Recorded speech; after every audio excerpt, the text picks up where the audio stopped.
ሰላም ውድ አድማጮቻችን፣ ይሄ ያ ስፖርት ነው። ዛሬ ላይ የተባለ አዲስ ሀሳብ ነው የመጣሁት። ቸልሲ እንግዲህ የውድድር ዓመቱ ይጠናቀቃል። በውድድር ዓመቱ አሁን የተቀሩት 2 ወራት የተቀረውን የተጫዋቾቹን ፐርፎርማንስ የሚነግሩን ቢሆንም እስካሁን ባለው ግን ያለፉትን 8 ወራት ስለ ቡድኑ በሚገባ ማውራት የምንችልበት ጊዜ ደርሷል ማለት የሚቻል ነው የሚሆነው። ስለዚህ ቸልሲ ተጫዋቾችን ታዲያ ዛሬ የቸልሲ ተጫዋቾች ኦዲት እናደርጋለን። ማን ይሰናበት፣ ማን ቸልሲ ውስጥ ይቀጥል የሚለው የኔን እያንዳንዳቸውን ተጫዋቾች በሚመለከት ያለኝን ሀሳብ እግራችኋለሁ። ታዲያ እናንተ የእናንተን አስተያየት ደግሞ ኮሜንት ላይ አስቀምጡልኝ። በእናንተ እይታ ቸልሲ ማንና ቆይቶ ማንን ያሰናብት የሚለው እንግዲህ አስቀምጡት። አንደኛው አሰልጣኙ ነው የሚሆነው። ስለ አሰልጣኙ ጉዳይ ከዚህ በፊት እንዳወራ ነው እንግዲህ በደረጃ ብንደረድራቸው አሰልጣኙ የአውሮፓ ቻምፒዮንስ ሊግ ተሳትፎን ማያሳካ ከሆነ በተቀረው የውድድር ዓመቱ ላይ የተሻለ አሰልጣኝን የሚያገኙ ከሆነ እንደ ዣቪ አሎንሶ፣ ሴስክ ፋብሪጋዝ አይነት አሰልጣኞችን የሚያገኙ ከሆነ ይህንን አሰልጣኝ መተካትም አንድ ውጤታማ የሚያደርግ ይሆናል ብዬ አስባለሁ። የተሻለ ሚናቸውን እያሳዩን ይገኛሉ። ነገር ግን ያ የሚሆንበት እድል ጠባብ ነው ብዬ አስባለሁ። ስለዚህ ስፖርቲንግ ዳይሬክተሮቹ ላይ ውሳኔ ሊተላለፍ ይጠበቃል። ታዲያ ቸልሲ ተከታታይ እንግዲህ ከረጅም ዓመታት በኋላ 4 ሽንፈቶችን አስተናግዷል። ከ4ቱ ሽንፈቶች እንዴት ይመለሳል የሚለው ለሊየም የምንተውለት ይሆናል። ተጫዋቾችን ከግብ ጠባቂ እንጀምር። እንግዲህ ሁለቱም ግብ ጠባቂዎች አንደኛው ሳንቼዝ ነው። ሳንቼዝ በውድድር ዓመቱ በጣም በተሻሻለ መንገድ ያየ ነው። ነገር ግን ከሊየም መምጣት ጀምሮ ደግሞ የአቋም መውረድ ያጋጠመው በቪላና በፒኤስጂ ጨዋታ ላይ ሳንቼዝ ቋሚ ግብ ጠባቂ ሆኖ አልተሰለፈም። ታዲያ ስለ ሳንቼዝ ስናነሳ የኤምሬትስ የኦልትራፎርድ ስህተቶቹ የሚረሱ አልነበሩም። በጥሩ ብቃት እንደምናደንቀው ሁሉ ደከም ያለባቸው ጨዋታዎች ነበሩ። ነገር ግን ኳሶችን በማቆም እንዲሁም ደግሞ በረጃጅም ኳሶቹ፣ በቦል ዲስትሪቢዩሽኑ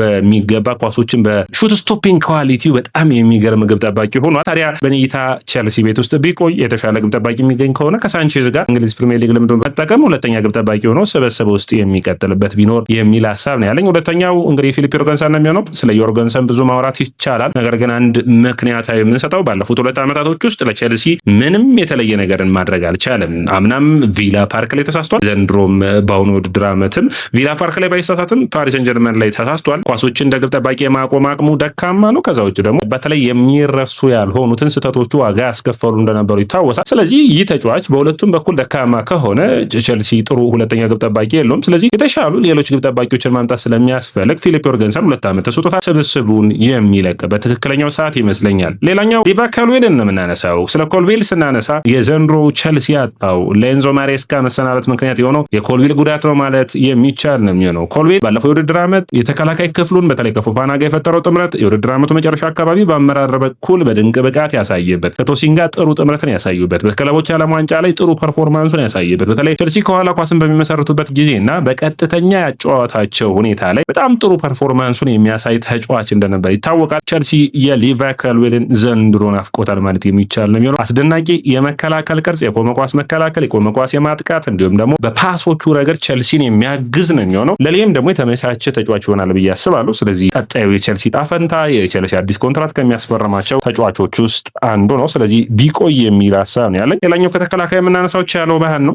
ቻሎባህ በጣም ጥሩ ፐርፎርማንስ ካላቸው ተጫዋቾች አንዱ ቢሆንም ግን ቻሎባህ እንዳለፉት ዓመታቶች ሁሉ የቻሎባህ ትልቁ ችግር የወጥነት ጉዳይ ነው። የጨዋታው አንዳንድ ጨዋታዎች ላይ ምን አይነት ተከላካይ ነው ብላችሁ ሳትናገሩ በሚቀጥለው ጨዋታ ላይ ደግሞ የአቋም መውረድ ያጋጥመዋል። ነገር ግን አንድ የምናነሳው ነገር ቸልሲ በዘንድሮ ውድድር ዓመት ብዙ ተጫዋቾችን አፈራርቋል እና ቻሎባህ እንደ ተቀያሪም ከተጫዋቾች ጋር መሀል ተከላካዮቹ ጋር መፎካከር የሚችል ስለሆነ ስብስብ ውስጥ ቢቆይ የሚል ሀሳብ ነው ያለኝ። ነገር ግን ቻሎባህ አንዳንዴ ጠንካራ ነው ስትሉት ደካማ ነው ስትሉት መካከለኛ የሚባል ነው እንጂ ተማምነህ የውድድር ዓመቱን የሚያሳልፍ አይነት ምርጥ ተከላካይ ነው ማለት ግን የሚቻል አይመስለኝም። ሌላኛው ዌስሊ ፎፋና ነው። ፎፋና ጥሩ ብቃት ያለው በተለይ ከሴንቲቴን ከዊሊያም ሳሊባ ጋር ድንቅ ብቃታቸውን ካሳዩ በኋላ ሌስተር ሲቲ መጣ። ሌስተር ሲቲ ምርጥ የውድድር ዓመትን ካሳለፈ በኋላ ወደ ቸልሲ መጣ። በቸልሲ ግን በአንድ የውድድር ዓመት ከ14 ጨዋታዎች በላይ ቋሚ ሆኖ ጀምሮ አያውቅም። ችግሮች እንዳሉ ይታያል። ፎፋና አሁንም ቢሆን ወደ ሌላ ቡድን ሂዶ በተለይ ባለፉት 3 ዓመታቶች ብዙ ጉዳትን ማጋጠሙን ተከትሎ የተጫዋቹ ብቃት ማደግና መድረስ ከነበረበት አቅም አልደረሰም ማለት የሚቻል ነው የሚሆነው። ስለዚህ የዚህ ተጫዋች ፐርፎርማንስ የዚህ ተጫዋች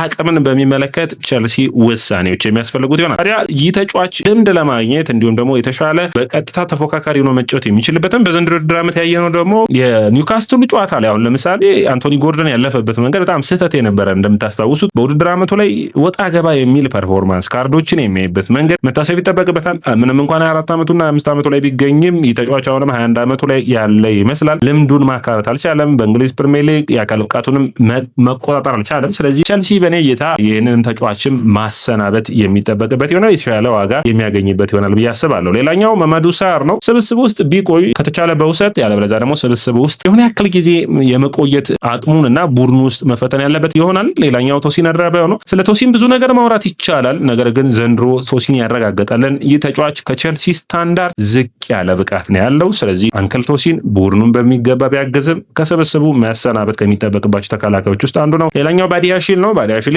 ችግሩ ጉዳት ነው። ከጉዳት ውጭ ደግሞ በወጥነት ቡድኑን እያገለገለ አይደለም። በተለይ ቸልሲ በጉዳት ባላቸው ተጫዋቾች ላይ ምንም አይነት ርህራሄ ማሳየት ያለበት አይመስለኝም። ባዲያሺሌና እንዲሁም ደግሞ ዌስሊ ፎፋና ስብስቡን መልቀቅ ይጠበቅባቸዋል። ከተከላካይ ደግሞ ፊሊፕ ዮርገንሰን ነው ደልማቻችን። ሌላኛው የተከላካይ መስመሩ ላይ ኮኮሬላን ማንሳት ይጠበቃል።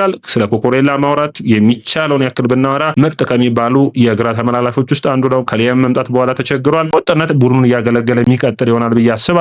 ሀቶ ሌላኛው የሚነሳ ነው። በግራ ተመላላሽነት በጣም ጥሩ ፐርፎርማንስን እያሳየ ይገኛል። የመጀመሪያው ዓመት የእንግሊዝ ፕሪሚየር ሊግ ነው። ጥሩ ፐርፎርማንሱን እንዲቀጥል ማስቻል የሚያስፈልግ ነው የሚሆነው። ጄምስ የዚህ ስብስብ የጀርባ አጥንት ነው። ወሳኝነቱን ማስቀጠል የሚያስፈልግ ይሆናል። የተለየ ነገርም ማውራት የሚያስፈልገን አይመስለኝም። ማሎ ጉስቶን በሚመለከት ግን አሁን ስለ ጉስቶ ማውራት የሚጠበቅብን ጊዜ ይመስለኛል። ጉስቶ በወጥነት የጄምስ ተቀያሪ በመሆን ጥሩ ነው።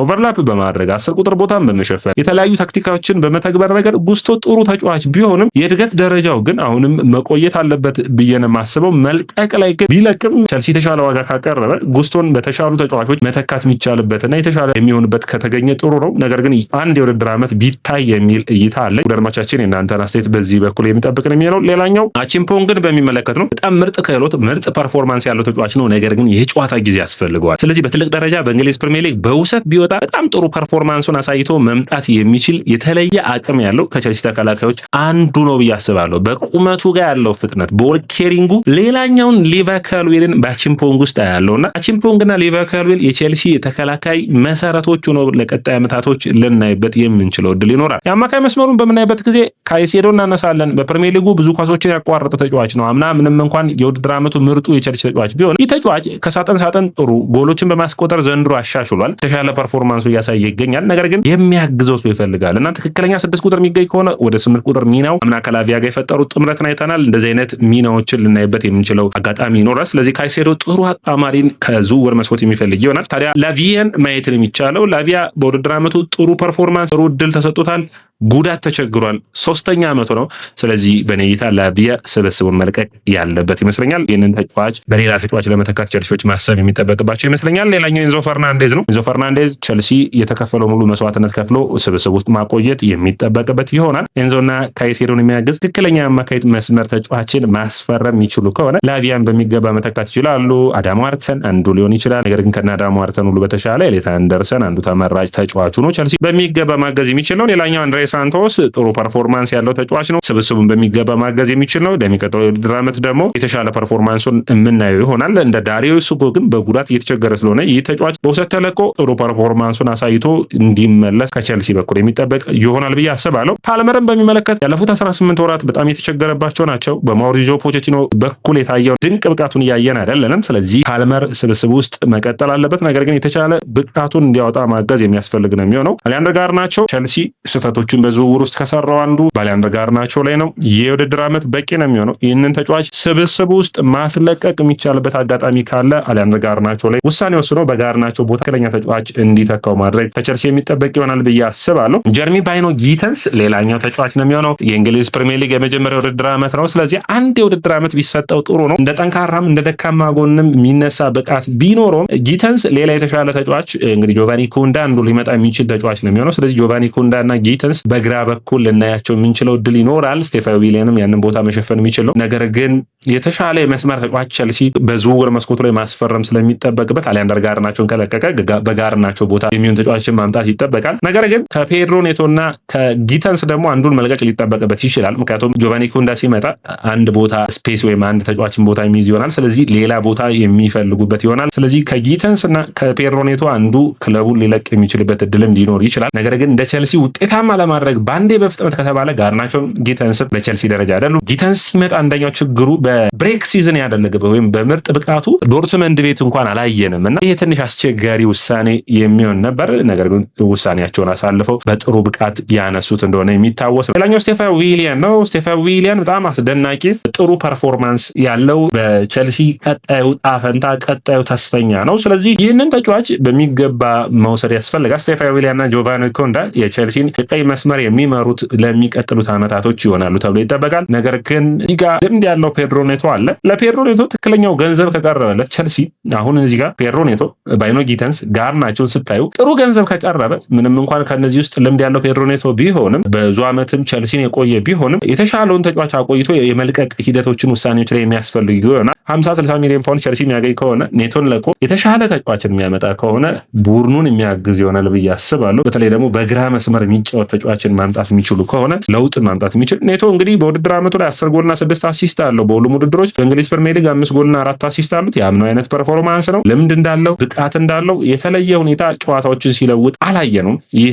ትልቁ አስቸጋሪው ነጥብ ነው። በኔቶ በኩል ማደግ የሚችልበትና የቸልሲ ምርጥ ተጫዋች መሆን የሚችልበትን ፐርፎርማንስ እያሳየ አይደለም። የቸልሲ የማጥቃት ክፍል ጃኦ ፔድሮና ሊያም ዴላፕ፣ ማርክ ጉዩ አሉ። ከነሱ ተጫዋቾች መካከል ግን ማርክ ጉዩ በውሰት መልቀቅ ያለበት ነው የሚሆነው። ሊያም ዴላፕና ጃኦ ፔድሮ። ዴላፕ ምንም ጥያቄ የለውም። አንድ የፕሪሚየር ሊግ ጎል ላይ ያለው አንድ የውድድር ዓመት ያስፈልገዋል ወይ? እንግዲህ ያንን የሚያስፈልገው ከሆነ ሶስተኛ አጥቂ የሚያመጣ ከሆነ ሜከር ወይም ደግሞ የተሻለ አጥቂ ቸልሲዎች የሚያመጡ ከሆነ እዚህ ጋር ቡድኑ ውስጥ መለወጥ የሚጠበቅባቸው ይሆናል። አሁን እንግዲህ በዝውውር ሂደቱ ላይ ቸልሲ አጥቂ፣ አማካኝና ተከላካይን ይፈልጋል። እነዚህ ስብስብ ውስጥ የሚለቁ ተጫዋቾች ካሉ ማለት ነው ሶስተኛ አጥቂ ሆነው ቡድኑ ውስጥ የሚቆይ ከሆነ ጥሩ አማራጭ ይሆናል ብዬ አስባለሁ። ነገር ግን ጃኦ ፔድሮ በርቀት በጣም ጥሩ ብቃት ነው የሚገኘው። በሁሉም ውድድሮች 18 ጎሎችን አስቆጥሯል። በጣም ጥሩ ፐርፎርማንስ ላይ ይገኛል። በእንግሊዝ ፕሪሚየር ሊግ 14 ጎሎች ላይ ይገኛሉ። 6 አሲስቶችን አድርጓል።